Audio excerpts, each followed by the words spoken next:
दर्शकवृन्द नमस्कार। चुरो कुरोको चुरो बहसमा तपाईलाई हार्दिक स्वागत छ। हामी आजको चुरो बहसमा नेपाल देशमा अन्तर्राष्ट्रिय मामलाका विषयमा सम्बन्धित भएर कुरा गर्नेछौँ। अन्तर्राष्ट्रिय मामलामा नेपाल किन यसरी गिजोलिएको छ? सहयोगका नाममा अनेक थरी सहयोग आउँछन्। नेपाललाई क्रीडास्थल बनाउन ल्याइएका सहयोगहरू आँखा चिम्लेर संसदबाट पारित गर्छ नेपालले। तर निस्वार्थ सहयोग हुन्छ, सहयोगका लागि पत्राचार गरिएका कुराहरू चाहिँ कर्मचारी तन्त्र बेखबर छ र निर्धारित समयसम्म पनि जसले सहयोग गर्छु भन्ने देशहरू छन् ती देशहरूलाई नेपालको सरकारले जवाब फर्काउन समेत महत्त्व राख्दैन।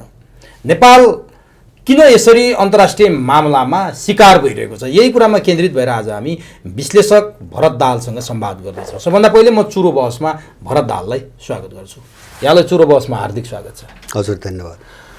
यो मैले पृष्ठभूमिमा भने अन्तर्राष्ट्रिय मामला नेपालमा किन यति धेरै सक्रिय भयो, त्यो पनि शक्ति राष्ट्रहरूको टकराव, कोही चाहिँ सुनियोजित षड्यन्त्रको भावमा चाहिँ नेपालमा पस्न खोजेको देखिन्छ, कोहीले चाहिँ सही मनसाय राखेर पस्न खोजेको देखिन्छ। सुनियोजित षड्यन्त्रकारीहरू चाहिँ सफल भएको देखिन्छ र सही मनसाय राख्नेहरूलाई चाहिँ यहाँ टेक्न ठाउँ दिँदैन। यहाँको सरकार सत्ता किन यस्तो कृतज्ञ हुन्छ भने यहाँबाट सुरु गरेँ। अब यस्तो छ, जस्तो यहाँ चाहिँ जस्तो यो 1900 विशेष गरिकन 90 पछि जस्तो सोभियत सङ्घ विघटन भयो एउटा घटना, त्यसले गर्दाखेरि यो पश्चिमा शक्तिहरू विशेष गरी अमेरिका एउटा निर्विकल्प शक्ति जस्तो भयो विश्वमा। अनि त्यही बेला के भयो भन्छ भने चीनमा पनि एउटा ठुलो सङ्कट चाहिँ सिर्जना गर्न खोजे, जसलाई तेनमेन स्क्वायर चाहिँ को घटना भनिन्छ। त्यो अमेरिकनहरूले गरेको एउटा कु गर्न खोजेको घटना थियो त्यो। अब सोभियत सङ्घको विघटनपछि कस्तो थियो भन्छ भने उनीहरूले नेपालमा 2-3टा गोली चाले। एउटा त उनीहरू निर्विकल्प शक्ति भए, सोभियत सङ्घ अब रुस धेरै कमजोर भएर गयो। अब चीनको त्यस्तो खालको खासै हैसियत गर्न थिएन। 90 को दशकसम्म चीनको थिएन। चीनले विकास गर्न थालेको भर्खरै 20 वर्ष भयो। 20 वर्ष यता चीनको प्रगति हो, 20-30 वर्ष यता। अब यो बिचमा यिनीहरूले कस्तो गरे भन्छ भने जस्तो तपाईँले भन्नुभयो नि, एउटा गर्ने अथवा नेपालको भलो चाहेर सही मनसायका साथ गर्ने शक्तिहरू यहाँ कमजोर देखिने, उनको चाहिँ कुरो नचल्ने, जसले नेपाललाई विध्वंस गरिरहेछ त्यसको रजगज हुने खालको यो वातावरण 1990 पछि नेपालमा सिर्जना भयो। त्योभन्दा अगाडि थिएन। र यसको निम्ति जस्तो यो जो वातावरण आयो नि, जस्तो अहिलेको पिँढीलाई आइसकेपछि अब यो 90 मै जन्मेको मान्छे पनि त तपाईँको 23-20 वर्ष त भयो अहिले, होइन? अब त्यो मात्रै होइन, तपाईँको 85 कि 80सम्म 80भन्दा पछि जन्मेको मान्छेलाई तपाईँको नेपालको चाहिँ तपाईँको भूराजनीतिबारे त्यति राम्रो जानकारी छैन। जस्तो यिनले के गरे भन्छ भने 2047 सालपछि इन्डियन र अमेरिकनहरूले पश्चिमाहरूले जो निजीकरणको नाममा रुस र चीनले बनाएका सबै उद्योग बेच्न लगाए नि, त्यसका पछाडि खतरनाक रणनीति थिए, होइन? एउटा त्यो रणनीति रुस र चीनको पहिचान मेटाउने हो नेपालबाट, होइन? उनको अस्तित्व सक्ने, स्मरण सक्ने। जस्तो के भन्छ भने काङ्ग्रेसले जो बेच्यो नि 30 दर्जन जो उद्योग थिए त्यो सबै रुस र चीनले चाहिँ तपाईँको अनुदानमा बनाइदिए उद्योग धन्दाहरू हुन्। जस्तो बिर्कुटी कागज कारखाना, बाँसबारी भयो, जनकपुर चोर कारखाना, हिमाल सिमेन्ट कारखाना, चिनी उद्योग, धागो उद्योग जति पनि थिए, होइन? सबै त्यो दुई देशले बनाइदिया हो। अर्को कुनै साम्राज्यवादीले कुनै उद्योग बनाएको होइन नेपालमा। एउटा त जस्तो 90 पछि चाहिँ उनको चाहिँ त्यो स्मरण अथवा उनको देनलाई मेटाउन नेपालीको नयाँ जेनेरेसनको दिमागबाट चाहिँ तपाईँको हटाउनुको निम्ति उनले निजीकरण भने सबै सिद्ध्याए। त्यससँग जोडिएको अर्को पाटो के थियो भन्छ भने नेपाललाई पुरै आर्थिक रूपमा टाट पल्टाइकन यहाँको मान्छे सबै बाहिर निकाल्ने, जस्तो वैदेशिक रोजगार भन्ने देख्छौँ नि हामी, सबै बाहिर निकाल्ने र खाली देशमा चाहिँ विदेशी भर्ने, जो पछि 63 पछि हामीले नागरिकता ऐन भन्ने चाहिँ उसबाट माध्यमबाट हामीले देखिरहेछौँ। अहिले पनि एउटा विधेयक त्यहाँ चाहिँ गइरहेछ, सबै विदेशीहरूलाई नेपाल भर्ने, यहाँको मान्छे निकालिदिने। यो दुईटा मिसनमा चाहिँ उनले चाहिँ तपाईँको 90 पछि 2047 पछि भनौँ न, 47 सालपछि योजनाबद्ध ढङ्गले काम गरे। त्यसपछि अब त्यो एकोरो जो स्कुलिङ आयो नि यता 2047 पछि एकहोरो स्कुलिङ जस्तो डेमोक्रेसी भने, बहुदलीयता भने, सब प्रजातन्त्र भने, अब यो त पश्चिमी मूल्य मान्यता भने हैन, यसको उत्पत्ति त पश्चिम भएको हो। त्यसैले पश्चिम हाई हाई अनि उनले सबैतिर ड्यामेज गरेर नेपालीहरूलाई पुरै पश्चिमाकरण गर्दै गए हैन। जस्तो तपाईँको शिक्षा प्रणाली सबै टोटली नेपालको केही पनि छैन, शिक्षामा अहिले केही पनि पढाइँदैन। उत्पादन नेपाली उत्पादन सबै नेपाली उत्पादन विदेशबाट ल्याउन सबै आउने भयो। त्यो मात्र हैन, जस्तो यहाँ प्रत्यक्ष असर गर्ने, जस्तो नेपालको केही पढाइँदैन, सबै युरोप र अमेरिका हाई हाई भन्ने पढाइन्छ हैन। यो जेनेरेसनको दिमागै त्यस्तै भयो। अनि माध्यम टोटली अङ्ग्रेजी भनेको ठुलो चाहिँ विद्वता हो। अङ्ग्रेजी भाषा सिक्ने मान्छे ठुलो विद्वान हुन्छ। यो सबै चिज बनाएर जो यहाँसम्म आयो नि, यसले गर्दाखेरि नेपालको मान्छेमा अमेरिका र युरोप बाहेक हाम्रो चाहिँ अर्को कोही पनि होइन भन्ने एउटा मनोविज्ञान बनाएको छ, नबुझ्नुको कारण। अब जस्तै विदेश जान पर्यो पहिलो रोजाइ अमेरिका हुन्छ, विदेश जान पर्यो पहिलो रोजाइ अस्ट्रेलिया हुन्छ, क्यानाडा हुन्छ। यस्तो यो मान्छेमा यस्तो कन्सेप्ट नि पैसा जस्तो पैसाले पैसा तान्ने मात्रै सिकाउन थालियो। नेपालको अर्ग्यानिक उत्पादन गर्न पटक्कै सिकाइएन। अहिले तपाईँले सामान्य कुरा गरौँ न, हामीले सोध्दै नसोचेका कल्चरहरू आउन थाल्यो क्या। बच्चा पेटमा हुँदाखेरि पनि के गर्न थाल्यो, जुन विदेशी संस्कार, पश्चिमा संस्कार, के चाहिँ बेबी सावर भनेको छ, के भनेको छ, जन्मिँदाखेरि पनि त्यस्तै छ, न्वारन पनि त्यस्तै छ, बिहे गर्दा पार्टी प्यालेसमा बज्ने गीतदेखि खाने खानपिन र लाउने लुगा जम्मै चाहिँ हामी नेपालीपनबाट चाहिँ विमुख हुँदैछौँ। यो किन भइरहेछ? नरी यो गराए उनीहरूले गराए, उनले बोकेका दलालहरूले त्यो हामीले किन बोक्न बाध्य भयौँ? होइन, नबुझ्नको कारणले। जस्तो यसकै परिणाम के हुन्छ भने तपाईँले भन्नुभयो नि, जस्तो शिक्षा, स्वास्थ्य, लवाई खुवाई अथवा चाहिँ हाम्रा आनी बानी, व्यवहार, संस्कार, मूल्य मान्यता, मनोविज्ञान हामी जस्तो बनायौँ नि, त्यसैकै नतिजा हो हामी एउटा ठुलो विनाशको चाहिँ सङ्घारमा आइपुगेका छौँ हैन। यो सबै यही चिजले गर्दा अब त्यो भोग्छ नेपालको मान्छेले, अब त्यो भोग्छ हैन। जस्तो आँखा चिम्लेर हामीले जो अन्धानुकरण गऱ्यौँ नि, सारा विकृति विसङ्गति आफ्नो छोडेर, यसले नेपालीहरूलाई कहाँ पुर्याउँदैछ भन्ने कुरा नेपालको भू राजनीतिबाट अब देखिँदैछ। किन नेपालको भू राजनीति यो सबै चिजको समष्टिको योग हो यो होइन, यो राजनीति कार्य मात्रै भएको होइन हैन। जस्तो मान्छे त्यस्तै गैर जिम्मेवार भइसक्यो। जस्तो देशप्रति रुचि, तपाईँ यहाँ चाहिँ कतै आन्दोलन सान्दोलन यताउति देख्नुहुन्छ हैन, ठ्याक्कै आफ्नो स्वार्थसँग जोडिएको, त्यस्तै चाहिँ फाल्तु कुरासँग जोडिएको छ भने मान्छे देख्नुहुन्छ देशभक्ति, राष्ट्रियता, वैदेशिक हस्तक्षेप हैन, यत्रो नाङ्गो नाच्छ नि मान्छे तपाईँको देख्नुहुन्न। किन हुन्छ भने त्यो स्कुलिङले मारिदिइसकेको छ। जस्तो शिक्षा नीतिमै मैले पनि शिक्षा प्रणालीमै देश भन्ने चिजै पनि छैन, गर्वबाटै मार्न सुरु भइसक्यो, गर्वबाटै मार्न सुरु गरे हो। त्यसैको नतिजा यो सङ्कट हो, समग्र सङ्कट है। यो सङ्कटका पछाडि यहाँ दल मात्रै पनि छैन, विदेशी मात्रै पनि छैन। यो सङ्कटको एउटा फ्याक्टर, एउटा कारण यहाँको मान्छे पनि हो, आम नेपाली पनि हो। नबुझेर उसको दिमाग जसरी स्कुलिङ गर्यो नि। जस्तै तपाईँ भान्सामा भात खान बस्नुभयो भने आज तपाईँले नेपालको उत्पादन खाने दिन हराए के गए। जस्तो तपाईँले खाइरहेको भातको चामल, धान कहाँबाट आयो भन्ने कुरा आजभन्दा 20-25 वर्ष अगाडि तपाईँले कसैले सोध्यो, कोही पाहुनाले सोध्यो भने तपाईँले फल्लो खेतको धान भनेर भन्न सक्नुहुन्थ्यो, त्यहाँबाट ल्याएको धान कुटाएर खुवाएको चामल हो यो भनेर पाहुनालाई भन्न सक्नुहुन्थ्यो। मासु के खुवाछ भने खसी कहाँबाट पालेको थियो, कुखुरा कहाँ पालेको थियो, कहाँको मासु हो तपाईँ भन्न सक्नुहुन्थ्यो। सागपात कहाँको हो भन्दा तपाईँ मजाले भन्न सक्नुहुन्थ्यो, दही दुध कहाँको भन्नु। आज तपाईँको घरमा आएर सँगै बसेर टेबलमा बसेको पाहुनाले यो कहाँबाट ल्याइस्, यो कहाँको उत्पादन भन्यो भने तपाईँले मैले भन्न सक्ने अवस्था छ। यति परनिर्भर किन भयो त हामी? होइन, नै त्यो मात्रै होइन, त्यो त मलाई लाग्छ बिग्रियो होइन। लवाई खुवाई जस्तो परनिर्भर त उनले, जस्तो मैले भने नि, उनले अर्थतन्त्र सिद्ध्याइदिए, भएका बेच्न लगाए हैन। यो आफ्नो ठाउँमा छ। यसले अर्काको अधीनमा जानु स्वाभाविक थियो, हामी चाहिँ परनिर्भर स्वाभाविक थियो। त्योभन्दा खतरनाक चिज त के छ भन्छ भने, जस्तो उनीहरूले हामी कहाँ जे पठाउँछन् नि त्यो आफूले खालि पठाउँदैनन्, परनिर्भर मात्रै होइन, हामी कहाँ उनले पोइजन विष पठाइरहेछन् र त्यसले हाम्रो सारा जीवन मारिरहेछ। यो अर्को डरलाग्दो पाठ हो। जस्तो तपाईँको एउटा यहाँका केही किसानहरूसँग मैले छलफल गरेँ पोहोर, जस्तो यो तरकारी खेती जो गर्छ नि नेपालमा, यो टमाटर खेती गर्ने मान्छेहरू, टुटा भन्ने रोग नेपालमा थिएन। अहिले गाई बेसीमा हेर्नु त एउटा रोग, गाई बेसीमा अहिले आएको छ। यो टुटा भन्ने टमाटरमा रोग थिएन। यो 4-5 वर्ष अगाडि टमाटरको बिउमै त्यो कीटाणु हालेर इन्डियाले पठाएको हैन। उनले यस्तो गरिरहेछन्, जो उनीकहाँबाट तपाईँ उनीकहाँबाट जे बिउ आए पनि अथवा खाद्यान्न आए पनि, तरकारी आए पनि त्यो चाहिँ विषाक्त आउँछ, विष आउँछ। त्यसले उनले के काम गर्छन् भने हाम्रो स्वास्थ्य मार्छन्।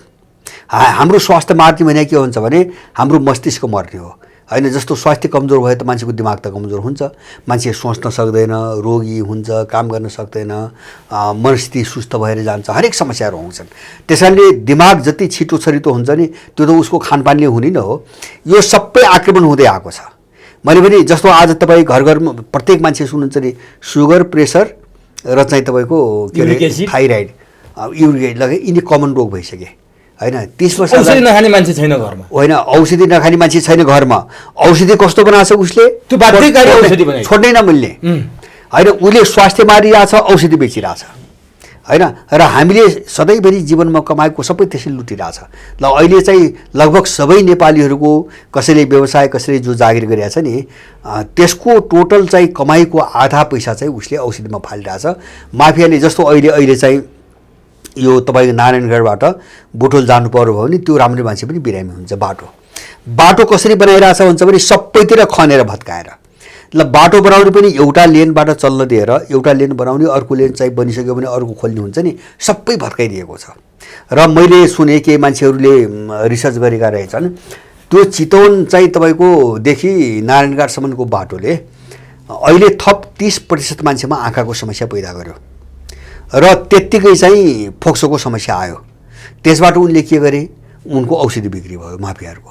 बाटो भत्काई धुलाम्य बनाइदिए होइन, झ्याक्री बनाइदिए, मान्छेलाई असर गर्न थाल्यो, बिरामी भयो। अब उनले एक औषधि बेचे, त्यहाँबाट लुटे। बाटो भत्काएर त्यहाँबाट लुटे एक। अर्को त्यो बाटोमा चाहिँ तपाईँको गाडी सबै बिग्रिने भए, अब मोटर पार्ट्सहरू उनीहरूले बेच्ने भए होइन, त्यहाँबाट पनि लुटे। अब यस्तो चक्रव्यूह चाहिँ सबैतिर छ, देश त कहीँ पनि केही पनि बाँकी रहेको छैन। भनेपछि अब हामीसँग मैले भने नि हामीले आफ्नोपन के हो र ओरिजिनालिटी प्राकृतिक के हो भन्ने चिज नबुझ्दा र चाहिँ लहलेमा जस्तो अल्लारे पनि हुन्छ, आवारा पनि हुन्छ होइन। तपाईँको एउटा उपभोक्तावादी सोच जो बढ्यो नि त्यसले चाहिँ मान्छे कसरी सिद्धियो भन्ने मान्छेले बुझिरहेको छैन होइन। आफ्नो सन्तान सिद्ध्यायो जस्तो अहिले सबैका घरमा हेर्नुहोस्, तपाईँले अहिले कल्चरको कुरा गर्नुभयो, भाषा सिद्धियो, घरमा भाषै सिद्धियो, संस्कार सिद्धियो। संस्कार होइन, भाषा सिद्ध संस्कार सिद्ध। कसैले कसैलाई माने संस्कार भने त जस्तो आमा बुवा भन्ने एउटा संस्कार थियो र पो बाजे बोई भाषा थियो र त्यो भाषाको अर्थअनुसार संस्कार हुन्थ्यो होइन। अब मम्मी ड्याडी भएपछि तपाईँ के संस्कार, त्यसमा के जोडिन्छ संस्कार, त्यसले त हाम्रो संस्कार त दिन्न नि त त्यसले होइन। भाषा मरेपछि मान्छे मऱ्यो, सत्कार होइन, सम्बन्ध मऱ्यो, सम्मान मऱ्यो, मान सबै चिज मऱ्यो। अब यो सबैतिरबाट आक्रमण भएको हो योजनाबद्ध रूपमा। सुन्नुहोस् है, त्यो के को निम्ति मैले पनि 47 सालपछि होइन काङ्ग्रेस आउने बित्तिकै सुरु भयो सबै क्षेत्रमा। अनि के को निम्ति भन्छ भने नेपाल जुन हालतमा आज देखिरहेको छौँ नि यसैको निम्ति। नेपालको भू राजनीतिलाई गिजोलेर उनीहरूले चाहिँ यस्तो आफ्नो अनुकूल बनाउन खोजेका थिए ताकि यहाँबाट उनले जे काम गर्न सक्दाखेरि पनि यहाँ प्रतिरोध गर्ने, त्यसको विरोध गर्ने मान्छे नै नरहोस् होइन। जस्तो आधा मान्छे त निकालिदिए, वैश्विक राजनीतिमा छैन। अब बाँकी बचेका मान्छेहरू कस्तो छ भन्छ भने बाँकी बचेको आधाभन्दा बढी यिनीहरूले प्रयोग गरेका क्रिमिनलको पछि छ पार्टीको नाममा होइन। अनि बाँकी बचेको जो थोरै छ नि सहर बजारको जो अहिलेको नयाँ पिँढी छ त्यसले केही पनि बुझ्दैन। त्यो देश पनि किन स्कुलिङ उसको छ, शिक्षा प्रणाली उसको छ, उसले उही पढाएको छ, नेपाल पढाएको छैन, बुझ्दैन। बाँकी त बच्चा र बुढाखाडा न हुन्, देशको यो हालत छ। अब यो देशको हालत यहाँले जे भन्नुभएको छ यो ठ्याक्कै यही भइरहेछ, गाउँदेखि सहरसम्मको अवस्था। अर्को कुरा यहाँ खुलेका पार्टीहरू छन् नि, पार्टीमा पनि चेन अफ कमान्ड पनि देखिँदैन। माथिको नेतृत्वलाई तलको नेताले मान्दैन, तलको नेतालाई तलको कार्यकर्ताले मान्दैन। लामो समय राजनीति गरेर अब जीवनको उत्तरार्धमा पुगेका मान्छेहरू पनि पार्टी छोड्ने अवस्थामा पुगेका यही मसँग कतिपयले अनौपचारिकमा कुरा गर्छन् नेतृत्वप्रति, पार्टीको सिद्धान्तप्रति। पार्टीहरू पनि छेदविच्छेद भए, नेताहरू पनि छेदविच्छेद भए, समाज पनि छेदविच्छेद भयो, के पनि बाँकी रहेन त यहाँ हो। यस्तो जस्तो यिनले जस्तो विदेशीको बुई चढेर अथवा उसको खाएर जे चिज स्थापित गरे नि त्यसको असर, त्यसको शिकार त यिनी पनि हुनुपर्थ्यो। यिनी अछुतो हुने त कुरा हुन्न नि। जस्तो हो त्यही भएर आज यिनी जो सङ्कटमा फसे नि, जस्तो कहिले हामीले चाहिँ के अरे चाहिँ बालवाटारका कुरा सुन्छौँ, कहिले सुनका सुन्छौँ, यिनको बदनामी आफ्नै नागरिक बेच्ने ठाउँमा अब यो सबै चिजबाट घेरिँदै गए नि। अब सङ्कटमा उनीहरू पनि जो तानिँदै गए, फस्दै सिद्धिँदै गए नि, यो यिनले स्थापित गरेको चिजले नै यिनलाई त्यहाँ पुर्याएको होइन। अब हिजो त त्यो पैसा पाए, पद पाए, विदेशीले चाहिँ तपाईँको उक्साइदियो र चाहिँ तपाईँको पागलपनले चाहिँ तपाईँको जथाभावी गरे, देशविरुद्ध गरे काम गरे र त्यसको रिजल्ट त आखिर चाहिँ उनीसँग गएर पनि जोड्यो र त्यसैको चिज चाहिँ आज हामी उनीहरूको बिचको सङ्कट देखिरहेका छौँ। जस्तो भुटानी केस मात्रै होइन, जस्तो मारामार काटाकाट तपाईँले भन्यो नि, पार्टी केन्द्रीय समितिमा जति व्यक्ति छ त्यसको आफ्नो व्यक्तिको ग्याङ छ। त्यहाँ व्यक्तिको सिद्धान्त र चेन अफ कमान्डले कसैले जोड्यो होइन। सिद्धान्त त उहिले गयो। सिद्धान्त त आज मात्र होइन। तपाईँको जस्तो 12 बुँदे हेर्छु मैले, 12 बुँदे त काङ्ग्रेस, माओवादी, एमाले विशेष गरिकन, अरू सानातिनाको कुरा छोडिदियो। 12 बुँदेमा उनीहरूको सहमति केमा भएको हो? प्रजातान्त्रिक समाजवादमा त होइन। उनको सहमति नौलो जनवादमा भएको त होइन, अथवा बहुदलीय जनवाद होइन। उनीसँग के त्यही बेला पनि केही थिएन। 47 सालपछि जब उपभोक्तावाद, नवोदारवाद नामको उपभोक्तावाद उनले अङ्गीकार गरे नि, होइन, 62 सालसम्म आउँदा उनको सबै सकिसकेको थियो, केही पनि थिएन। त्यहाँ के छ भन्छ भने फाइदा उठाउने, जब नवोदारवाद व्यापारी, विशुद्ध व्यापारी, होइन। जस्तो उनले शिक्षालाई व्यापार बनाए, स्वास्थ्यलाई व्यापार बनाए, राजनीतिलाई व्यापार बनाए, होइन। भनेपछि उनी पनि के बाँकी रहे त भन्छ भने उनी पनि बजारको मालै बाँकी रहे। त्योभन्दा बढी त के मूल्य नभएपछि, सिद्धान्त र मूल्य नभएपछि त त्यो त बजारको माल न हो। अनि निष्ठा र एउटा सिद्धान्तमा राजनीति गर्ने मान्छे अथवा युवा पुस्ता अथवा जो राजनीति गर्नु पर्ने हो त्यसलाई वितृष्णा भइरहेछ। हरेक पार्टीमा व्यापारी, माफिया र डनहरूको चाहिँ प्रवेश भइरहेछ। फेरि व्यापारीले कब्जा गरिरहेछन्। मैले यस्तो स्वाभाविक, एकदम स्वाभाविक। मैले भने नि, जसले यो टाउको देखाउँछन् नि, जस्तो कतिपय बाहिर सुनिन्छ युवाहरूले ठाउँ दियो, तिनी अबुझहरू पुस्तान्तरण गर्नुपर्छ, त्यो अबुझहरूको कुरा हो, होइन। पुस्ताको बस होइन नि। तपाईँले जे भन्छ नि, सबै व्यापारीकरण भयो, सबै माफियाकरण भयो। जस्तो नेपालको चुनाव, वडामा चुनाव लड्दा अब 1 करोड नहुने मान्छेले त्यो उम्मेदवारी दर्ता नगरे भयो, होइन। चुनाव त त्यहाँ गयो। जस्तो सबै पार्टीबाट हेर्नुहोस्, तपाईँको जसले पैसा दिन्छ सांसद टिकट त्यसैले हत्या छ, होइन। अथवा जोसँग चाहिँ अरबौँ रुपियाँ छ चुनाव त त्यसैले जितिरहेको छ। अब जस्तो विनोद चौधरीले जित्यो नि, अब त्यहाँ म जिन्दगीभरि 60 वर्षदेखि राजनीति गरेर हुँ भने मान्छेको के अर्थ, के मतलब? अब विनोद चौधरीको पैसा भयो, चुनाव जित्यो। किन मान्छे आफै माल भइसक्यो, होइन। ऊ के गर्छ भन्छ भने पैसा पायो भने चाहिँ बिग्रिन्छ। अब त्यो केले गरायो भन्छ भने 47 सालपछि स्कुलिङले बनायो, परिवेशले बनायो। त्यस कारणले अहिले हामीले चाहिँ जस्तो यस्तो यो क्षेत्र माफियाकरण भयो, यो क्षेत्र चाहिँ अपराधीकरण भयो, यो बहस गर्नुभन्दा पहिले यो केले गरायो भन्नेमा जानुपर्छ क्या हामी, होइन। यो त 47 सालपछि जे बोकियो नि हामीले प्रजातन्त्रको नाममा अथवा चाहिँ विकासको नाममा, विकास भने खुला बजार अर्थतन्त्रको नाममा, नवोदारवादको नाममा जे बोकियो त्यही चिज हो यो देखेको। यो त स्वाभाविक छ, यो त हुने नै थियो, किनभने यही दिशातिर आएको नेपाल। त्यस कारणले गर्दाखेरि यो चिजलाई अन्त्य गर्ने कुरा जसले सोच्दैन नि, उसले जति टाउको दुखाए पनि यसबाट ऊ मुक्त हुँदैन, ऊ राजनीतिमा कहिले पनि स्थापित हुँदैन। राजनीतिमा कहीँ पनि कुनै पनि क्षेत्रमा स्थापित हुन सक्दैन, किन त्यो पैसावालाहरूको सबैतिर। तपाईँको रोजगारी हेर्नुहोस्, जागिरी हेर्नुहोस्। जस्तो अहिले त कस्तो भइसक्यो भन्छ भने, जस्तो मलाई 2-3टा घटना भने, जस्तो अदालतमा मुद्दा परेको छ, पुर्जी टाँस्न जानुपर्छ। पुर्जी टाँस्न त्यहाँको कुनै पिएनसन कसैलाई खटाइन्छ, त्यो मान्छे 1000 रुपियाँ नभइकन पुर्जी टाँस्नै जाँदैन।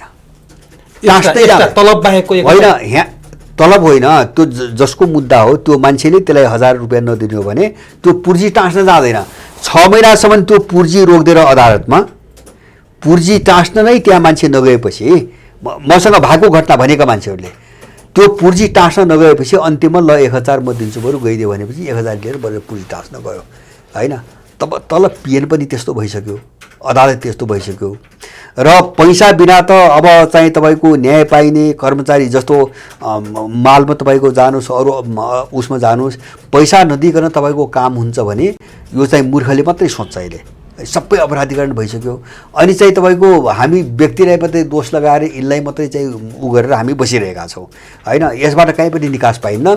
समस्या मैले भने नि, सिङ्गो आइडियोलोजीको समस्या हो, थटको समस्या हो, दृष्टिकोणको समस्या हो, मूल्य मान्यताको समस्या हो, सिद्धान्तको समस्या हो। व्यक्ति त्यसको बाई प्रोडक्ट हो। जस्तो तपाईँले त जस्तो भन्नुहोस् न, तपाईँको एक माटो जस्तो सिस्टम व्यवस्था भनेको तपाईँको माटो हो, होइन। माटो हो अथवा चाहिँ तपाईँको बीज हो, बिउ हो भनौँ, मूल बिउ हो, होइन। त्यो त तपाईँले जे रोप्नुहुन्छ त्यही नै निस्किने हो। अनि व्यक्ति राम्रो कहाँबाट फल्छ? अब यो त अहिले हामीले यहाँको समसामयिक कुरा गऱ्यौँ। जस्तो यहाँसँग मैले पटक पटक कुरा गर्दा एउटा कुरा बारम्बार यहाँले गर्नुहुन्थ्यो कि नेपालमा 1816 को सुगौली सन्धिपछि हामी बिस्तारै कमजोर हुँदै गयौँ भनेर यहाँले प्रस्थान बिन्दु चाहिँ त्यहाँबाट गरे। मैले पटक पटकको अन्तर्वार्तामा भेटेको छु। धेरै मान्छेहरूको पनि त्यही छ राय। 1816 को सुगौली सन्धिपछि हामी लगभग उनीहरूको चाहिँ उपनिवेशमा परेको जस्तो देखिन्छ। अब त्यसलाई हामीले हेर्दै आउने हो भने अहिले पछिल्लो नागरिकता विधेयकसम्म आउन हामी एमसिसी पनि गऱ्यौँ, नागरिकता विधेयक गऱ्यौँ, 1950 को असमान सन्धि गऱ्यौँ, 1947 45 सन्धि गऱ्यौँ। सन्धिले नै नेपाल चाहिँ लगभग थिचिएको अवस्था छ। 1816 त गल्ती भएको थियो। त्यसपछि निरन्तर हामीले किन सन्धि सम्झौता गऱ्यौँ? जस्तो यहाँले भन्नुभयो, यहाँ उत्पादन गर्ने अथवा यहाँ कृषिमा बजेट लगानी गर्ने, यहाँ शिक्षामा बजेट लगानी गर्ने, यहाँ स्वास्थ्यमा हाम्रो त्यो क्षमताले, हाम्रो प्रयासले त्यो सम्भव छैन। हामी किन सन्धिले घेरिएका छौँ, थिचिएका छौँ भन्नुभएको छ नि। यस्ता सन्धि पटक पटक गर्नुपर्ने बाध्यता किन भयो? एउटा गरेपछि त हामी गल्ती सच्याउनेतिर जानु पर्थ्यो नि। होइन, जस्तो सुगौली सन्धिपछि के भन्छ भने सुगौली सन्धिपछि एउटा कोणबाट उनीहरूले बाँधिहाले। फेरि त्यो बेलाका यहाँका मान्छेहरूका कमजोरी प्रयोग गरे। जस्तो सत्ता सङ्घर्ष हुन्थ्यो नि भाइ भारदार बिचमा, होइन? एउटा ग्याङलाई उठायो, अर्को ग्याङलाई मार्यो, अनि त्यो उठाइले त्यसको दलाली गर्छ। जस्तो सुगौली सन्धि भयो, गोर्खा भर्ती केन्द्रहरू भए। अनि चाहिँ तपाईँको 1950 मा चाहिँ इन्डियाले नेहरूले फेरि अर्को सन्धि गरायो, त्यहाँ बाँध्यो। अब यो प्रयोग गर्दै गर्दै यो जस्तो अहिले हामी विकराल ठाउँमा कहाँ छौँ भन्छ भने देशको निम्ति, विकासको निम्ति, यहाँको नागरिकको निम्ति मैले केही गर्छु भन्ने सोच राखे पनि हामी हलचल गर्न नसक्ने ठाउँमा छौँ। जस्तो विशेष गरिकन यो बहुराष्ट्रिय कम्पनीहरूसँगका सम्झौताले, जस्तो अब 47 सालपछि त्यो बाटो खुल्यो क्या। मैले अघि नै भने 47 सालपछि उनले आफ्नो चिज लादिदिए, होइन? नवोदारवाद प्रजातन्त्र उनको आफ्नो चिज लादिदिए। आफ्नो चिज लादिसकेपछि यस्तो सिद्धान्त उनको बोकिसकेपछि त उनको मूल्य मान्यता अनुसारका सम्झौता त गर्नु पर्यो। अन्यले भगाभग सम्झौता गरे। त्यसको निम्ति उनले आफ्ना मान्छे खटाए। जस्तो रामशरण महत चाहिँ जागिर खान्थे, उनकै जागिर खान्थे। महेश आचार्य उनकै जागिर खान्थे। उनलाई बौद्ध लगाएपछि यहाँ पठाइदिए, होइन? सरकारमा मन्त्री भने उनको हातबाट काम गराए।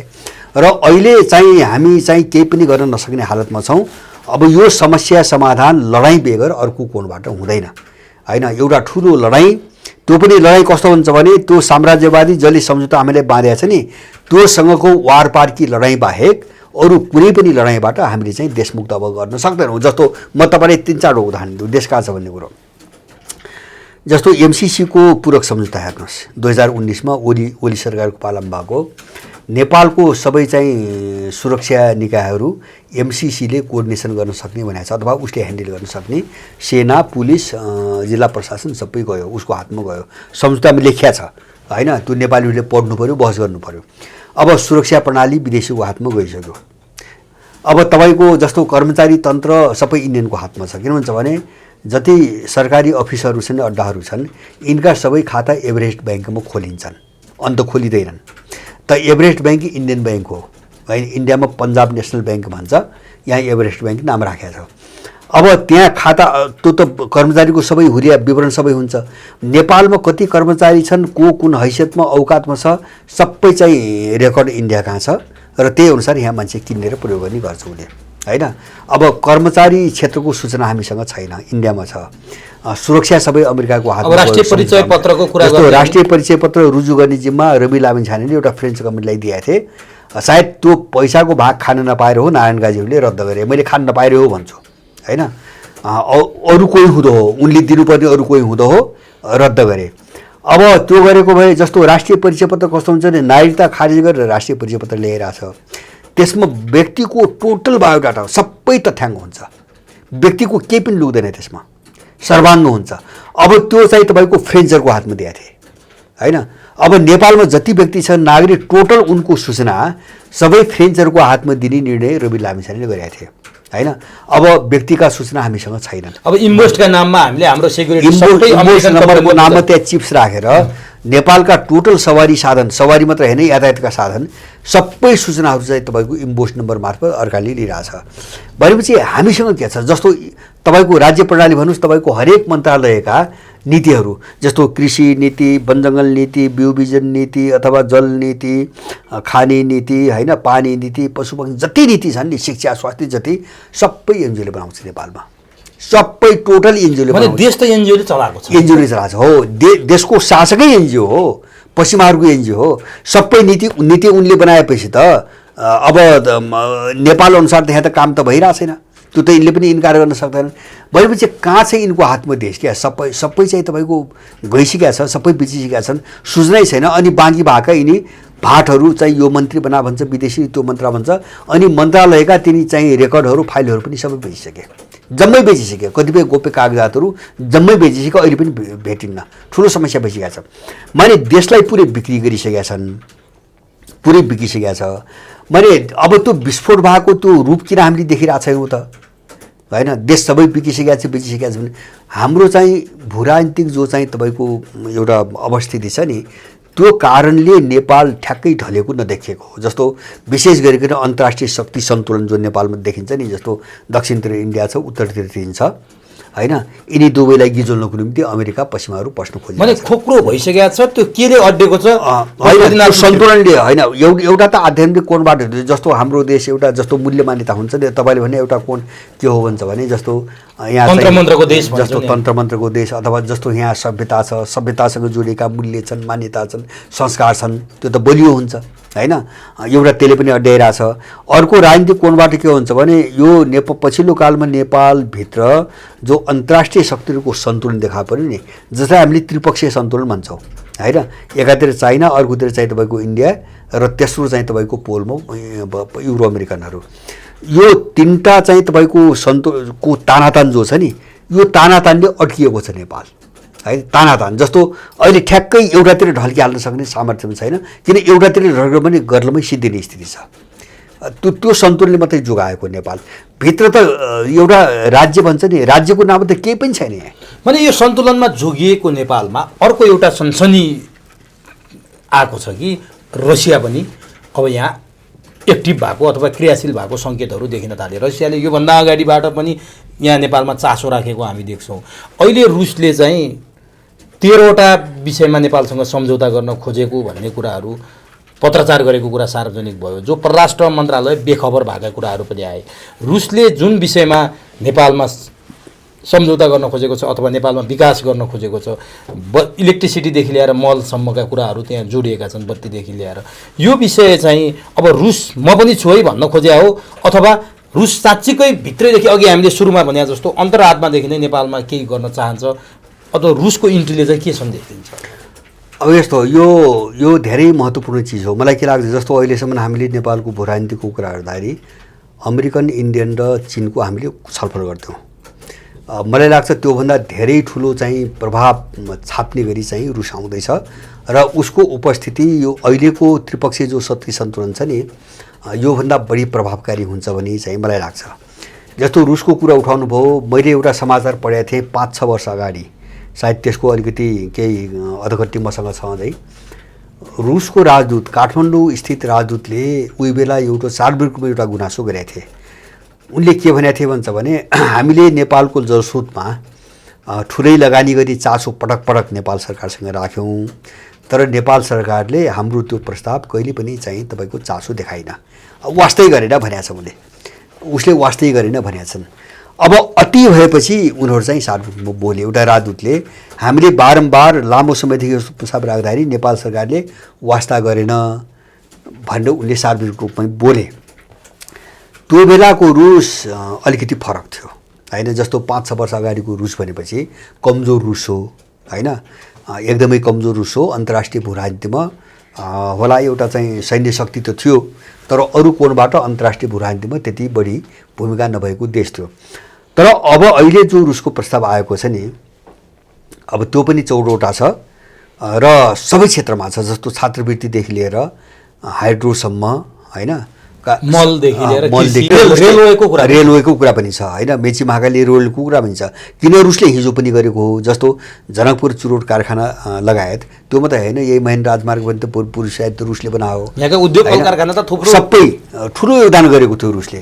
तर सोभियत सङ्घ बिग्रन भएपछि त्यसको त्यो सम्बन्ध टुट्यो। अहिले चाहिँ तपाईँको युक्रेन द्वन्द्वले अब रुस चाहिँ एउटा अन्तर्राष्ट्रिय भूमिकामा आइ नै सक्यो मात्रै होइन कि सिङ्गो पश्चिमा शक्तिहरूको निम्ति चाहिँ अब उनले थ्याक्न नसक्ने चुनौती बनेर रुस आइसक्यो, युक्रेन द्वन्द्वमा त्यो देख्यौँ। अब उसको प्रस्ताव चाहिँ सामान्य प्रस्ताव होइन। जस्तो मैले समाचार पढेँ, यहाँका सिआइएका कर्मचारीहरूले आश्चर्य व्यक्त गरे अरे। थाहै छैन भन्छन्। होइन, थाहा छैन भन्छन्, तर थाहा नभएको होइन। किन राष्ट्रिय सभाको अध्यक्षले के भनिसकेका छन् भन्छ भने, रुस जानुभन्दा, राष्ट्रिय सभा अध्यक्षले गरेको हो यो, रुस जानुभन्दा अगाडि यहाँको परराष्ट्र मन्त्रालयसँग कुराकानी भएर सहमति भएर यस्तो विषयमा एप्रोच गर्ने, छलफल गर्ने भनेर मैले राख्यौँ भनेर अध्यक्ष बोलिसकेका छन्। हामीले थाहा छैन भने उसको कुनै कर्मचारी हो, सिआइएको कुनै कर्मचारी हो, एउटा कुरा। अर्को चिज चाहिँ ल थाहा छैन रे, होइन, ल चाहिँ यिनलाई थाहा छैन रे, प्रस्ताव होइन रे। तर एउटा मित्र देशले हामी यो सेक्टरमा साझेदारी वा विकास गर्न तयार छौँ भनेपछि अनि त्यसमा आश्चर्य मान्नुपर्ने कारण के? त्यो आश्चर्य पनि शब्द कहाँबाट आयो? त्यो आश्चर्य प्रकट गर्ने त अर्काको कर्मचारी छ, यहाँ सिआइएको काम गर्छ उसले, होइन, अनि नै आश्चर्य प्रकट भयो। अब त्यो पनि यस्तो बेला जबकि यहाँका दलालहरू युक्रेन चाहिँ द्वन्द्वमा पटक पटक नेटोको पक्षमा मतदान गरेका र यहाँ चाहिँ हामी युक्रेनको साथमा छौँ भनेर ब्यानर टाँगेर बसेका, टाङ्न दिएर बसेका। यस्तो नेपालले रुसले सहयोग गर्न आश्चर्य होइन? होइन, रुस सहयोग मात्रै होइन, त्यो चाहिँ च्यालेन्ज पनि हो। मैले बुझेको त्यो च्यालेन्ज हो। किन भन्छ भने नेपालको भू राजनीति के हो भन्ने उनलाई थाहा हुँदैन भने के। जस्तो नेपाललाई अमेरिकनहरू के बनाउन खोजिरहेछन् उनलाई थाहा हुँदैन। जस्तो चीन मात्रै थियो, अब रुस थप्यो, मैले बुझेँ। अब रुस थप्यो। मैले 2-3 पटक भनिसकेँ, एमसिसी परियोजनाबाट अमेरिकन भाग्न बाध्य हुन्छ नि हेरिरहेको। एमसिसी अगाडि जाँदैन। अब विश्वको भू राजनीतिले एमसिसी यहाँबाट भाग्न बाध्य बनाउँछ। किन भन्छ भने अमेरिकनहरूको मिसन के हो भन्छ भने, मैले भने नेपालको ठुलो क्षेत्र ओगटेर गोप्य रूपमा त्यसलाई सेक्रेट जोन बनाएर, होइन, एउटा सुरक्षित र गोप्य चाहिँ तपाईँको क्षेत्र बनाएर यहाँ त चीनका विरुद्धमा स्वतन्त्र तिब्बत गराउने, यहाँ त ठुलो युद्ध चाहिँ तपाईँको एउटा कारखाना उद्योग सञ्चालन गर्ने थियो अमेरिकन योजना, होइन। अरू उद्योग कारखाना खोलिदिन्छ नि, युद्ध कारखाना उसले गर्ने नै त्यही हो, उसले गर्ने नै त्यही हो। अनि चाहिँ के भन्छ भने चिनको बिआरआई छ, अब यिनले टारुन् त बिआरआई खारिज गरून्। अब अहिले त्यो खारिज नगरिकन अब उसको ट्रान्समिसन लाइन त बनाउन होइन अमेरिका, त्यो त देखाउने मात्रै हो। चिनको रेलको रुट पनि त्यही छ, त्यही रुटमाथि खापेर उसले ट्रान्समिसन लाइन बनाएको छ। ठ्याक्कै चिनिया रेल रुट भनेर जो प्रस्ताव गरे नि त्यही ठ्याक्कै लाइन त्यही हो उसको ट्रान्समिसन लाइन। किन त्यसलाई ब्लक गर्न आएको क्या एमसिसी, त्यसलाई ब्लक गर्न, त्यसलाई चाहिँ हटाउनुको निम्ति आएको हो। अब रुस थप्यो। रुसले त के भनेको थियो भन्छ भने, सायद मलाई लाग्छ चिनियाहरू त धेरै पछि बोले बुझ्दा बुझ्दै, होइन, उनको त्यो प्रवृत्ति हो सिटिमिति नबोल्ने। नत्र एमसिसी यो चीनलाई घेर्न, चीनका विरुद्धमा अमेरिकाले अगाडि बढाएको छ यो क्षेत्रमा एमसिसी भनेर। ल्याब्रो जो रुसको विदेश मन्त्री छन्, उनले 4 वर्ष अगाडि दिल्लीमा रायसिना डायलगमा उनले बोलेका छन्, होइन। किन त्यो एमसिसीमा त कहीँ न कहीँ इन्डिया पनि जोडिया छ, उनले त्यो सुनाएका हुन्। इन्डिया कहाँ जोडिया छ भन्छ भने अमेरिकाको ट्रान्समिसन लाइन त नेपालमा कहीँ पनि जोडिन्न, गोरखपुरमा जोड्ने भनेको छ, नेपालसँग त मतलबै छैन। त इन्डियासँग साँठगाँठ गरिकन चीन विरोधी एउटा मिसन अगाडि बढाउने उसको सोचको कारणले ट्रान्समिसन लाइन लगेर गोरखपुर जोड्ने भन्यो, होइन। यद्यपि अहिले युक्रेन द्वन्द्वपछि इन्डियाको पोजिसन अलिकति फरक छ, फरक भएर ल्याब्रो चाहिँ त्यो बेला प्रश्न थिए। चिनियाहरू त बल्ल एमसिसी यहाँ न्युल्यान्ड आएर धम्की दिने, होइन, यो पारित गरेन भने यसो हुन्छ त्यसो हुन्छ। न्युल्यान्ड अर्को एउटा पहिले आएको थियो कुनै मान्छे, होइन। अब उनले धम्की दिइसकेपछि चिनियाहरू बल्ल अलिकति सफ्ट भाषामा बोले, होइन। अब एमसिसीबाट अथवा यस्ता चिजबाट आफूलाई फाइदा हुन्छ कि घाटा हुन्छ त्यो नेपालले हेरेर गर्ने कुरा हो भनेर अलिकति नरम भाषामा बोले। अनि अलिक पछि बौद्धिक व्यक्तिबाट, सरकारी त होइन, होइन, एमसिसी चाहिँ यो खराब नेटले आएको छ, यसको नेट राम्रो देखिन्न भनेर पछि बोले। रुसियाहरू त धेरै पहिले बोले हुन्। रुसियासँग एउटा पोलिटिकल कल्चर राम्रो के छ भन्छ भने उनीहरू प्रष्ट कुरा गर्छन्, उनीहरू मूल्यमा आधारित कुरा गर्छन् र उनीहरू राजनीतिक कुरा गर्छन् र उनले हात हाले भने उनले चाहिँ तपाईँको सबै डुबे पनि छोड्दैनन्। रुसियाहरूको इतिहास किन रुस कस्तो देश हो भन्छ भने अहिले युक्रेन द्वन्द्वसहित अब चाहिँ यद्यपि यो नेटोसँग लडाइँ हो, यो समेत मैले चाहिँ धेरै विश्लेषकको हेरेँ, यो चौथो हो महायुद्ध रुसले सुरु गरेको। 3वटा महायुद्ध विश्वलाई विश्वव्यापी रूपमा महत्त्व राख्ने 3वटा ठुल्ठुला युद्ध लडिकन रुस उठेको छ। त्यसमध्ये एउटा युद्ध चाहिँ नेपोलियनसँगको युद्ध हो। त्यो पनि त्यो जमानाको विश्वयुद्धै हो, होइन। अहिले पो चाहिँ व्यापक रूपमा विश्व गाँजियो, जेलिएर चाहिँ हामी विश्वयुद्ध भन्छौँ। नेपोलियनसँगको युद्ध पनि एउटा विश्वयुद्ध हो। त्यस्ता चाहिँ 3वटा युद्धहरू सफलतापूर्वक चिर्दै कुनै बेला ढल्दै उड्दै, होइन। अहिले चौथो चाहिँ महायुद्धको चाहिँ तपाईँको उसमा चाहिँ होमिएको छ रुस।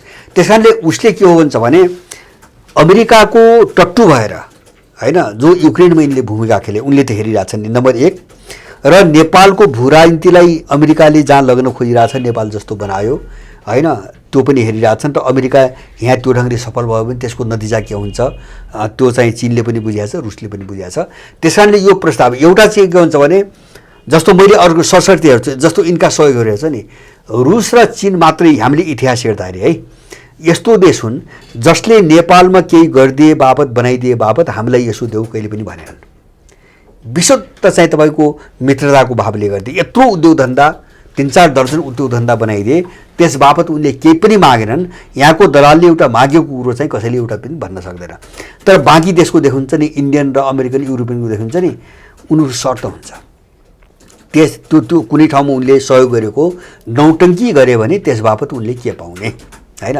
जस्तो ऋण दिन्छ नि यिनीहरू जस्तो विश्व बैंकले ऋण दिन्छ नि एडीबीले ऋण दिन्छ नि ऋणको शर्त के हुन्छ भन्छ भने यो शर्त यो ठाउँमा खर्च गर्न नपाइने भन्छन् उनीहरू शर्त हुन्छ जस्तो कृषिमा उनले ऋणै दिँदैन जस्तो हामीसँग जे स्रोत साधन छ त्यहाँ उनले ऋणै दिँदैन नेपालमा बजेट नहुने कारणै त्यही हो नि कृषि प्रधान देशमा 2.5% बजेट छैन कहिले पनि हैन किन उनी ऋण पनि दिनन् अनि यो संरचना बनाउनेमा उनको कहिले पनि सहयोग देखिदैन जस्तो उद्योग होइन त्यो बनाउँदैनन् हैन उनी जस्तो उनी नाफा उनको सिद्धान्तै उनको दर्शनै लुट्ने नाफा कमाउने हैन तपाईको वित्त पुँजीवादमा मात्रै दलाल पुँजीवादमा मात्रै यिनीहरुको चाहिँ हो त्यसपछि यहाँ चाहिँ जस्तो उद्योग धन्दा बनाए पनि या त ऋणमा बनाइन्छन् या त त्यसको रिटर्न लिने हिसाबले बनाइन्छन् चीन र रुसले जस्तो मैले बाँसबारी कारखाना भयो अब हरिसिद्धि टायल भयो त्यस्तो कुनै उद्योग इन्डियनले अथवा अमेरिकन युरोपले बनाइदिए देखाउन् त यहाँ नेपालमा उनले आफ्नो व्यापारिक नाफाको निम्ति बनाउने एउटा कुरा हो अथवा त्यो बनाइदिए बापत त्यसको सट्टामा अर्को लिने एउटा कुरा हो जस्तो अब मैले सुन्दैछु अहिले चाहिँ बझाङमा चाहिँ के अरे चाहिँ अमेरिकनहरूको एउटा टोली बसेर मैले पाएको सूचना छ उनको सैन्य क्याम्पै हो त्यहाँ चाहिँ त्यो व्यापक सुन उत्खनन गरिरहेछ अहिले सुन त्यो बझाङको एउटा ठाउँ छ त्यो के अरे साइपाल हिमालभन्दा तलतिर सुनिकोट सुनिकोट भन्ने ठाउँ छ त्यो सुन भएको सुनको खानी भाव हुनाले त्यसको नाम सुनिकोट रहेको हो अहिले चाहिँ अमेरिकन टोली गएर सारा एरिया सिल गरेर मान्छे प्रवेशै रोकिदिएको छ त्यहाँ सबैलाई रोकिदिएर चाहिँ सुन उत्खनन गरिरहेछ हैन हतियार तालिम गरिरहेछ सारा चिज गरिरहेछ उनी कुनै प्रयोजनको निम्ति मात्रै सहयोग गरेर नाटक गर्नु जस्तो इन्डियनहरूले एम्बुलेन्स बाँड्छन् नि व्यापक रूपमा एम्बुलेन्स जसले मागे पनि दिन्छ नि त्यस बापत इन्डियनले त्यहाँ के लिन्छ भन्ने कुरो मान्छेले बुझेको छैन हैन अब यो उनीहरूसँग हुँदैन अब रसियन एउटा अर्को चाहिँ तपाईँको रसियनहरू एउटा त सोभियतकालीन जो नीति थियो त्यो नीतिमा फर्के धेरै ठाउँमा जस्तो अफ्रिकामा फर्के हैन सिङ्गो अफ्रिका एखोरिसकेको छ अहिले रुसमा एखोरिसकेको छ यो अमेरिकन युरोपियनको टाउको दुखाइ छ अफ्रिकाबाट फ्रान्स 4 देशबाट फ्रान्सका सेना बेइज्जती पूर्वक निकालिएका छन् यो 1 वर्षभित्र हैन सिङ्गो अफ्रिका रुससँग जोड्यो ल्याटिन अमेरिका सबै जोड्यो एसिया एउटा सोभियतकालीन जो सम्बन्ध हो नि किन सोभियत कालमा पनि यो साम्राज्यवादको विरुद्धमा जुन देशमा राष्ट्रिय मुक्ति आन्दोलन भए त्यो सबैलाई सघाएको त सोभियत सङ्घले हो हैन त्यो सबै जोड्न थाल्यो एउटा त्यो प्रयास हो नेपालमा हैन त्यो कडी जोड्ने एउटा प्रयास हो अब त्यो एउटा मैत्री भावनाको एउटा प्रयास हो दोस्रो त्यसको कारण नेपालको भूरायन थियो हैन अमेरिका जो गरिरहेछ नि गडलास भन्ने पनि हो अमेरिकाले च्यालेन्ज गडलास अथवा अमेरिकाले जो ल्याइरहेछ नि यहाँका सीआईका कर्मचारीहरूले हैन ल अमेरिका मात्रै कति ल्याउँछौ भने पनि हो अमेरिका मात्रै कति ल्याउँदा रहेछ हामी पनि हेर्छौँ तर जसरी कर्मचारीहरूले बेखबर भए र निर्धारित समयमा पठाउनु पर्ने पत्र सरकारी स्तरबाट पठाएको अवस्था छैन रुसले एकरो चाहेर मात्रै आउन सक्ने अवस्था रहन्छ होइन त्यसको प्रतिक्रिया आउँछ हैन जस्तो मैले पढेको समाचार 2 गतेसम्म उसले जवाब मागेको थियो 14 वटा चाहिँ तपाईको प्रस्ताव पठाएर इनले अहिलेसम्म जवाब दिएका छैनन् यसको मतलब के हो भन्छ भने अमेरिकनले चाहिँ जवाब दिएको छैन किन इनले नाइ भन्ने जवाब दिने कुरा आउँदैन भन्नै मिलेन किन नाइ भन्ने कुनै देशले म यो गर्दिन्छु यसमा साझेदारी गरौँ भन्छ भने नाइ त अनैतिक पनि हैन महानैतिक मान्छेले मात्रै भन्ने त्यो भन्ने यिनीसँग नैतिक आँट हुने कुरा भएन अब नभएपछि अब अमेरिकाले दबाब नगर है रुस आयो भने बिताउँछ नगर भन्यो अनि यिनले चाहिँ मुख टालेर यसको प्रतिक्रिया रुसको के हुन सक्छ अब यस्तो हुन्छ प्रतिक्रिया चाहिँ बिस्तारै देखिन्छ अब यही हुन्छ मैले भन्न सक्दैन तर यिनीहरू यस्तो अपराध जो गरिरहेछन् नि हैन जस्तो शेरबहादुरको पालामा के गरे चीनसँग ऋण नलिने होइन कस्तो चाहिँ अनैतिक निर्णय हामी चाहिँ ऋणको ब्याज तिर्न सक्दैनौँ, ब्याज महँगो विश्व बैंकलाई ब्याज तिर्न सक्ने, एडिबीलाई तिर्न सक्ने, अमेरिकालाई तिर्न सक्ने, इन्डियनलाई सक्ने, चीनलाई तिर्न नसक्ने भने के होइन कि त हामी कुनै देशबाट ऋण लिनु भन्नु पर्यो, देश बनाउनु पर्यो। ऋणै लिने पोखराको विमानस्थल उनीहरूले पटक पटक अगाडि सारे क्या। पोखराको विमानस्थलको जति चाहिँ क्षेत्रफलमा विमानस्थल बनाएको छ त्योभन्दा ठुलो विमानस्थल भैरवामा बनाएको छ। भैरवामा यति पैसामा बन्यो, पोखराको ठ्याक्कै आधा बढी चिनियाहरूले पैसा लुटेर लगे, नेपालको कमाएर लगे भनेर चिनमाथि उल्टो चाहिँ उनीहरू होइन त्यो अब त्यो नै तिनी भित्री कुरा सबै मलाई थाहा छैन होइन। जस्तो यिन त कस्तो मान्छे हुनुहुन्छ भने यिनकै सरकारले ती सुशील कोइरालाकै पालामा त्यो हुम्लाको एउटा गाउँ मिडिया बारम्बार ल्यायो नि, जीवनबहादुर शाहले नै जीवनबहादुर शाहवाला होइन। अब सारा चिनले लुट्यो भने होइन, त्यही सुशील कोइरालाको पालामा खनन गरेको छ, ओलीको पालामा खनन गरेको छ, मन्त्रालयले खनन गरेको छ। अनि चाहिँ तपाईँको शेरबहादुर आयो भने त्यो उठाउँछ। हुँदाहुँदा त कस्तोसम्म भयो भन्छ भने यिनी कति निच र फोरी कुन स्तरका हुन् भन्छ भने यही शेरबहादुरले कार्यदल बनायो नि त। यो जीवनलाई उठाएपछि कार्यदल पठायो, त्यहाँबाट पठाइ ल्याएको रिपोर्ट सार्वजनिक गर्दैन, अहिलेसम्म रिपोर्ट दबाएको छ, किनभने केही पनि छैन। अनि एकजना त्यो कार्यदलमा बसेका एकजना मान्छेको प्रतिक्रिया मैले सुनेको थिएँ, कार्यदलको रिपोर्ट किन आयो त, चिनले मिच्या हो कि होइन भन्दाखेरि हामीले त्यो जमिन राख्ने कुनै मेसिन लगाएका थियौँ रे। अब त्यो मेसिनले ठिक ढङ्गले चाहिँ नाप जाँच गर्दो रहेछ। हल्का उत्तर जवाब त्यस्तो छ, किन केही पनि पाएनन्। अब सिआइएले चाहिँ उचालो भन्यो, चिनले कब्जा गरेछ भन्यो अब मान्छे पालेछ व्यक्तिले भनिदियो।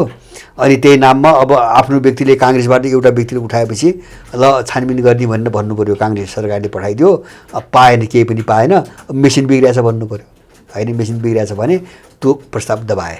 अब यिनको स्तरीय हो, मैले भन्न खोजेँ यिनको स्तरीय हो होइन।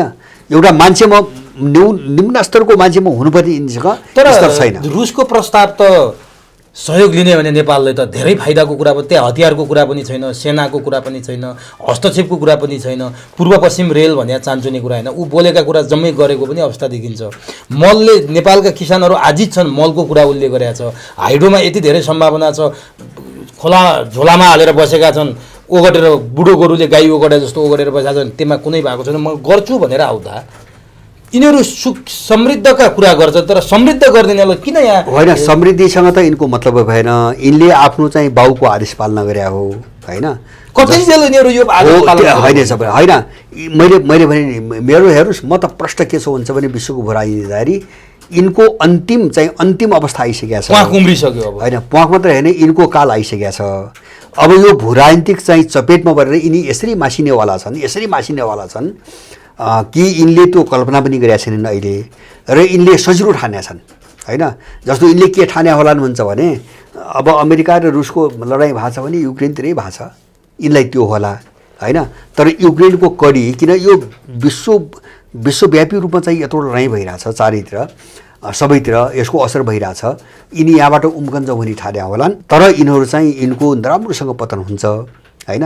तपाईँले भन्नु भने त्यहाँ त कुनै शर्त छैन, मेची महाकाली रेल बनाउने कुरा छ, मलको कुरा, हाइड्रोमा ठुलो लगानी गर्ने कुरा छ, जलस्रोतमा हाइड्रोमा ठुलो लगानी, मलको कुरा छ होइन। ऊ मल कारखानै उसको इन्टेन्सन त्यो बुझ्छु मैले। नेपालमा मल कारखाना अब इन्डियनले किन बनाउनु दिन्छ? इन्डियनले चाहिँ ल्याएका मान्छे, इन्डियनको खाएर चाहिँ पालिएका मान्छेहरू मल कारखाना 10 अरबभन्दा बढीको मल ल्याउँछ होइन। त्यो पैसाले त तपाईँको मल कारखाना भएर हरेक वर्ष 10 अर्बको मल ल्याउँदाखेरि कत्रो पैसा गइरहेको, कारखाना बनाउँदैन, कारखाना होइन। त्यो मात्रै कमिसनको कुरो जस्तो यही ऊ चिनियाहरूले चाहिँ अन्वेषण गरे, तेल यही छ, ग्यास यही छ होइन, केही पनि बाहिर भर पर्नुपर्ने छैन। ग्यास र तेलै पर्याप्त छ। चिनियाहरूले त दैलेखमा बसेर ग्यासको त्यत्रो अभ्यास पनि तर हुन दिँदैन यहाँ। जस्तो इन्डियनले हुन दिँदैन, उसले पेट्रोल डिजल सबै मटेरियल सबै उसले बेल्नु, इन्डियनले हुन दिँदैन। इन्डियनले आफ्नो मान्छे राखेको छ होइन, उसको कर्मचारी राखेको छ, मन्त्री उसको कर्मचारी हामी सार्वभौम कि हामी उपनिवेश होइन। यो उपनिवेश मात्र होइन, उपनिवेश सार्वभौम यस्तो हो, राष्ट्र चाहिँ सार्वभौम छ। जस्तो राष्ट्र भने एउटा के हुन्छ भने टोटल बाहिर हेर्दाखेरि नेपाल भन्ने देश त छ नि, राज्य सार्वभौम छैन। राज्य पुरै गुलाम, राज्य प्रणाली पुरै गुलाम हो, राष्ट्र सार्वभौम छ, देश त सार्वभौम छ, सार्वभौम देश हो। यद्यपि इन्डियाले अब जो अतिक्रमण गरेको छ नि, अब त्यसबाट चाहिँ हाम्रो सार्वभौम अस्तित्व पुरै सुरक्षित छ, खण्डितै छैन त म भन्दिनँ हैन, उनले खण्डित बनाएका छन्। तर राष्ट्र सार्वभौम छ, राज्य प्रणाली पुरै गुलाम छ। तर अब रसियाले पनि त्यता त्यो युद्ध खेपिरहेछ युक्रेनसँगको, वर्ष दिनभन्दा बढी भइसक्यो, उसको पनि ठुलो त्यहाँ खर्च त भएको छ। यही बेला नेपालमा यति धेरै लगानी गर्छु भन्नु चाहिँ उसको अमेरिका चिडाउने खेल अमेरिका चिडाउने मात्र होइन, यो के हो? अमेरिका र त्यसका कर्मचारी, त्यसका सुराकीहरूलाई ठेगान लगाउने हो मैले बुझेको।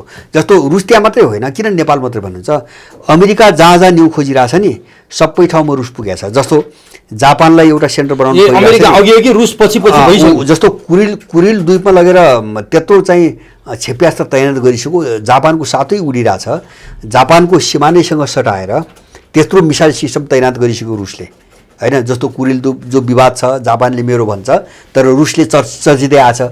कुरिल द्वीपमा जापानको चाहिँ तपाईँको सिमानामा लगेर चाहिँ मिसाइल सिस्टम तैनात गरेको छ हैन।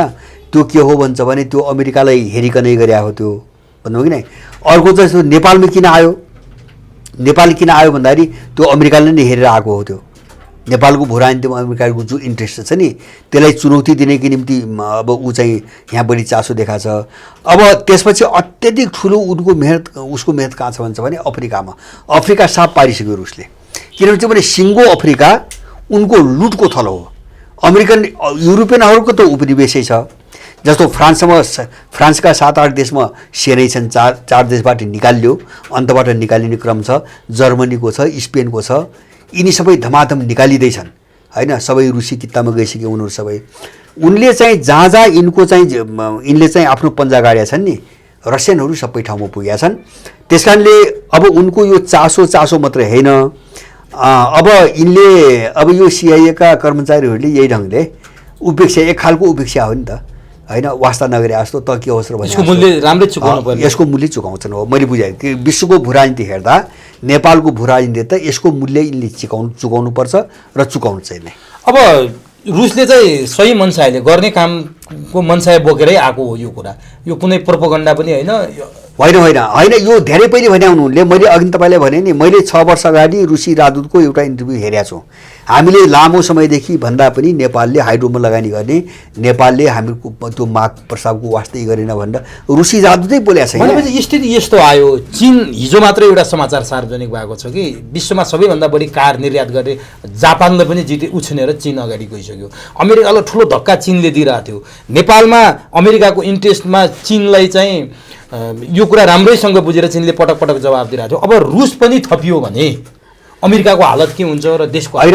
नै हालत त अहिले पनि केही छैन। जस्तो अहिलेसम्म पनि यो पेपर टाइगर भन्छ नि, कागजी बाघ, अब त्यसले लगानी गरेका मिडिया, त्यसले पालेका मान्छे, केही पत्रकार छन् यहाँ, अप्ठ्यारो पऱ्यो भने यसो इन्डाइरेक्टली प्रश्न सोद्धाखेरि नै अमेरिका चाहिँ लाई माथि पार्ने गरी यहाँ प्रश्न सोध्ने केही मान्छे देख्दैछु, नयाँ नयाँ मुकुट लगाएका मान्छेहरू। अब मैले चाहिँ एउटा उदाहरण दिन्छु। जस्तो उनीहरू अमेरिकनहरू कुन पोजिसनमा छन् विश्व राजनीतिमा, रसियन चाइनिजहरू कहाँ छन् भन्ने म एउटा उदाहरण दिन्छु। जस्तो G7 को बैठक हेर्नुहोस्, अहिले बैठक भइरहेछ, उनका मुखमा के छ? चीनलाई घेर्ने, चीनको आर्थिक चुनौतीलाई कसरी रोक्ने एजेन्डा यही छ होइन। उनको कति नेगेटिभ माइन्ड छ, कति रक्षात्मक, मैले त्यो भन्न खोजेँ।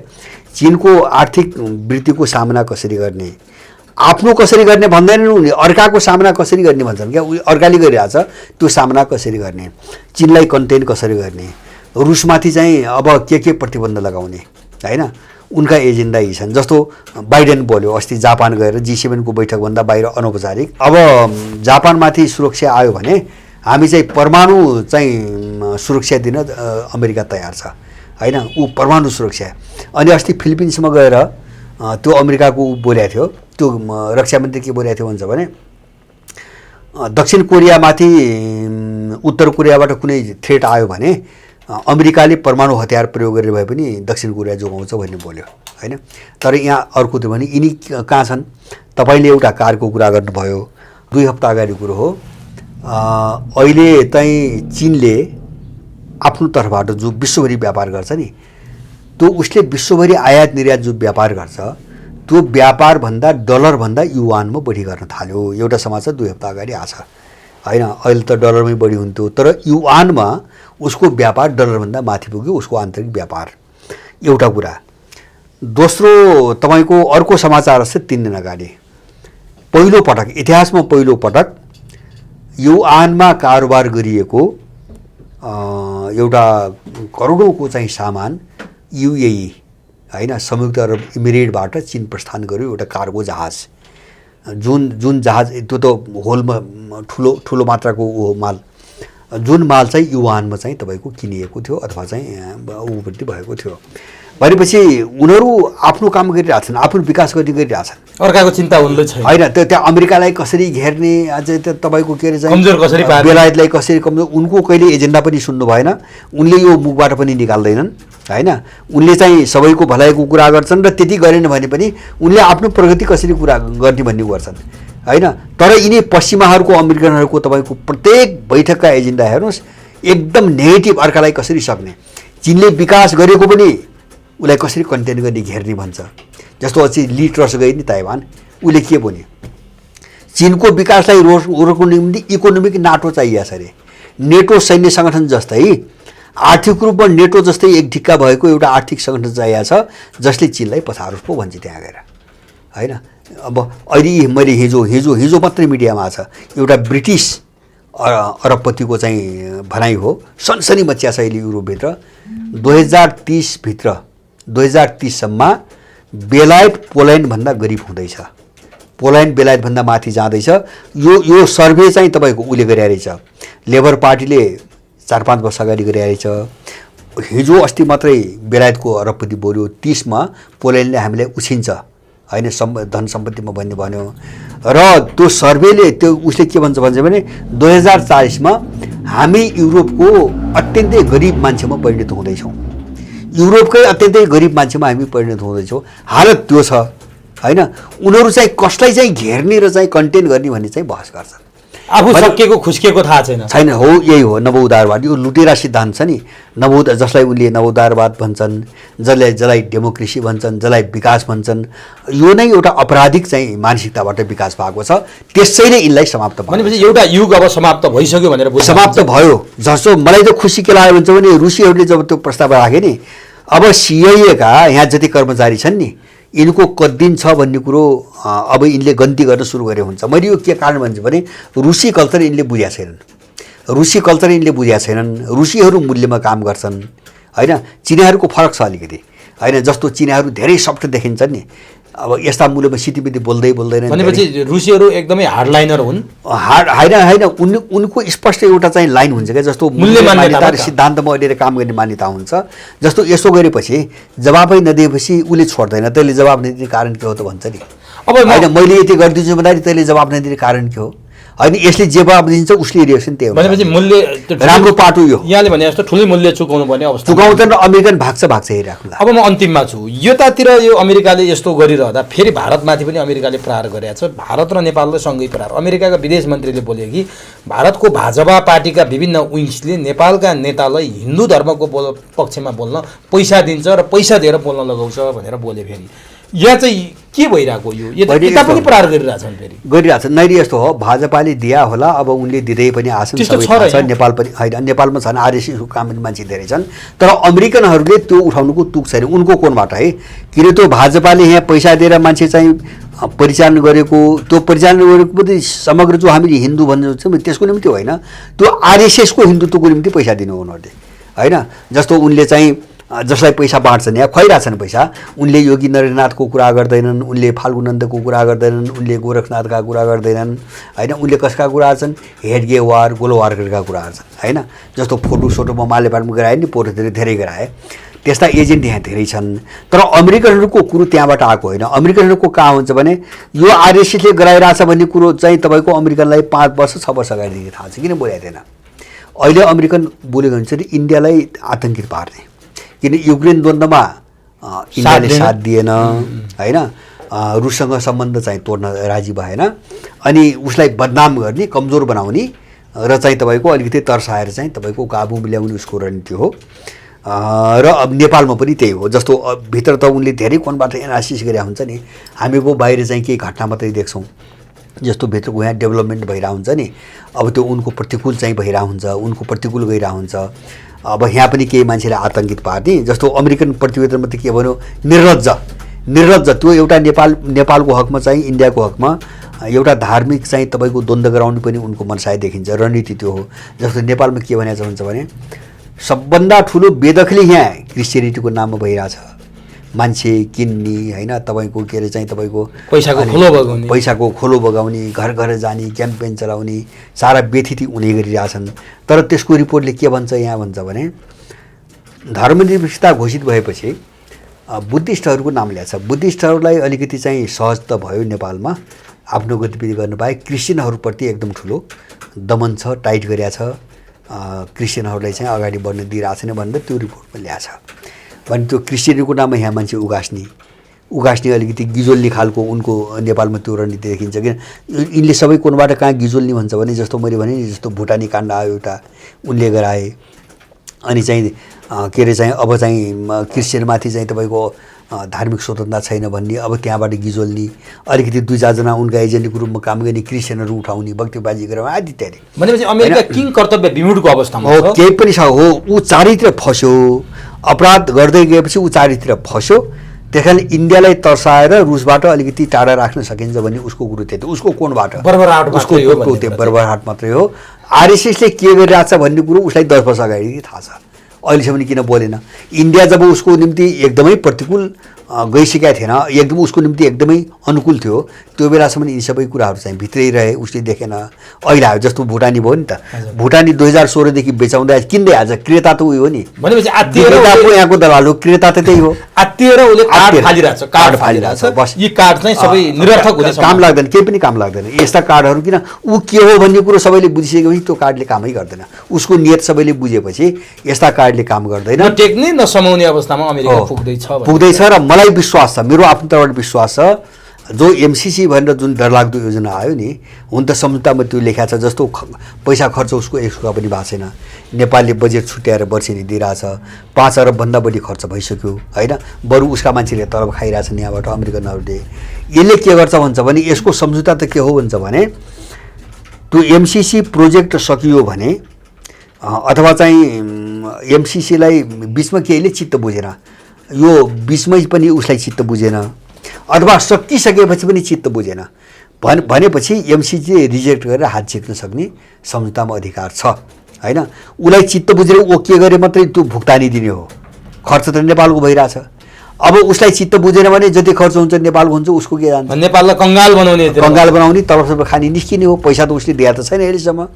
अब तर हुन्छ त्यही, मैले किनभने भन्छ भने जस्तो अहिलेसम्म त यो अवरोध जिगज्याग चाहिँ जस्तो चीन थियो, यताउति थियो, अब रुस समेत थपिसकेपछि, यो चासो राखिसकेपछि एमसीसीको मैले कुनै पनि सम्भावना भविष्यमा देख्दिनँ। अमेरिकन यहाँबाट भाग्नै पर्छ, अमेरिकनहरू भाग्छन् यहाँबाट। तर एउटा के हुन्छ भने यहाँ उसले पालेका यिनी अपराधीहरूले अथवा यहाँको अबुझ मान्छेको कारणले अब देश जसरी बिग्रियो नि एउटा वातावरण, यसले गर्दाखेरि क्षति चाहिँ हुने भयो नेपालमा क्षति हुन्छ। तर अमेरिकनहरूको मिसन नेपालमा सफल हुँदैन। अब हस्, यो महत्त्वपूर्ण समय र संवादका लागि यहाँलाई हार्दिक धन्यवाद छ। हजुर, धन्यवाद यहाँलाई।